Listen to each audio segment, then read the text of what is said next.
నమస్కారం. ఈరోజు మాస శివరాత్రి.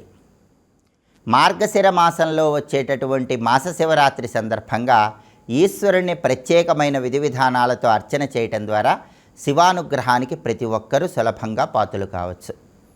పరమేశ్వరుడి అర్చన చేసేవాళ్ళు మాస శివరాత్రి సందర్భంగా పరమేశ్వరుడికి పంచోపచార పూజను నిర్వహించాలి. పంచోపచార పూజ అంటే అర్థం ఏంటంటే గంధము, పుష్పము, ధూపము, దీపము, నైవేద్యము ఈ ఐదింటిని పరమేశ్వరుడికి సమర్పిస్తే దాన్ని పంచోపచార పూజ అనే పేరుతో పిలుస్తారు. ఈ పంచోపచారాలు పంచభూతాత్మకుడైనటువంటి పరమేశ్వరుడికి సమర్పించాలి. పరమేశ్వరుడు పంచభూతాత్మకుడు.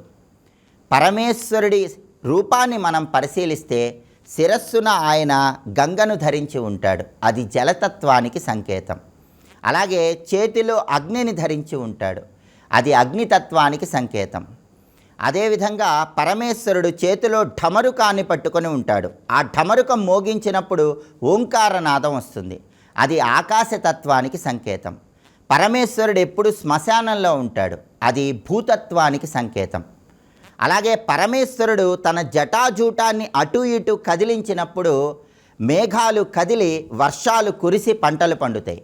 జటాజూటాన్ని అటు ఇటు కదిలించినప్పుడు వచ్చేటటువంటి గాలి వాయుతత్వానికి సంకేతం. అంటే పరమేశ్వరుడు పంచభూతాత్మకుడు. పంచభూతాత్మకుడైన పరమేశ్వరుడి అనుగ్రహం కోసం పంచోపచారాలతో మాస శివరాత్రి రోజు శివపూజ చేయాలి. ఆయన భూతత్వానికి సంకేతంగా పరమేశ్వరుడికి చందనాన్ని సమర్పించాలి. జలతత్వానికి సంకేతంగా శివలింగం ఉన్నవాళ్ళు కొబ్బరి నీళ్లతో ఈశ్వరుడికి అభిషేకం చేయాలి. అగ్నితత్వానికి సంకేతంగా పరమేశ్వరుడి దగ్గర దీపాన్ని వెలిగించాలి. వాయుతత్వానికి సంకేతంగా అగరబత్తులు వెలిగించాలి. లేదా పరమేశ్వరుడి అనుగ్రహం కోసం రకరకాలైనటువంటి సువాసనలు కలిగినటువంటి వాటిని సమర్పించాలి. అలాగే ఆకాశతత్వానికి సంకేతంగా ఘంటానాదం చేయాలి, గంట మోగించాలి. చివరగా పరమేశ్వరుడికి మంత్రపుష్పం సమర్పించాలి. ఆత్మ సమర్పణ చేయటమే మంత్రపుష్పం సమర్పించటంలో ఉన్న అంతరార్థం. ఇలా పరమేశ్వరుడు పంచభూతాత్మకుడు కాబట్టి పంచోపచారాలతో శివపూజ చేయాలి. ఈ పంచోపచారాలతో శివపూజ చేయటం ద్వారా ఇహలోకంలో సర్వసుఖాలను పొందటంతో పాటుగా ఆధ్యాత్మిక పరంగా, యోగశాస్త్ర పరంగా కుండలిని శక్తిని కూడా చైతన్యవంతం చేసుకోవచ్చు. మానవ శరీరంలో మూలాధార చక్రంలో పృథ్వీతత్వం ఉంటుంది. పృథ్వీతత్వంలో ఉన్నటువంటి పార్థివలింగాన్ని చైతన్యవంతం చేసుకోవచ్చు. అలాగే స్వాధిష్టాన చక్రంలో జలతత్వంలో జలలింగంగా పరమేశ్వరుడు ఉంటాడు. మణిపూరక చక్రంలో అగ్నితత్వంగా అగ్నిలింగం రూపంలో పరమేశ్వరుడు శరీరంలో ఉంటాడు.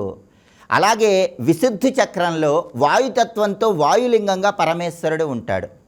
అలాగే అనాహత చక్రంలో ఆకాశతత్వంగా ఆకాశలింగం రూపంలో పరమేశ్వరుడు ఉంటాడు. అంటే మన శరీరంలో ఉన్నటువంటి చక్రాలలో కూడా ఒక్కొక్క తత్వానికి సంబంధించిన శివలింగం ఉంటుంది. పరమేశ్వరుడికి మాస శివరాత్రి రోజు పంచోపచార పూజ చేస్తున్నామంటే, 5 ఉపచారాలతో ఈశ్వరుణ్ణి అర్చన చేస్తున్నామంటే, ఆధ్యాత్మిక రహస్యం పరిశీలిస్తే యోగశాస్త్రపరంగా 5 చక్రాలలో ఉన్నటువంటి శివతత్వాలను చైతన్యవంతం చేస్తున్నాము. కుండలిని శక్తిని జాగృతం చేయటానికి ప్రయత్నిస్తూ సహస్రారంలోకి కుండలిని శక్తిని తీసుకొని వచ్చి శివోహం అనేటటువంటి భావాన్ని పొందాలని చెప్పటమే ఈ పంచోపచార పూజలో ఉన్నటువంటి అంతరార్థం. కాబట్టి విశేషార్థాన్ని తెలుసుకుంటూ, ఆధ్యాత్మిక రహస్యం తెలుసుకుంటూ మాస శివరాత్రి సందర్భంగా 5 ఉపచారాలతో ఈశ్వరుణ్ణి అర్చించండి. ఇహలోక సుఖాలతో పాటుగా పరలోక మోక్ష ప్రాప్తిని కూడా సిద్ధింపజేసుకోవచ్చు.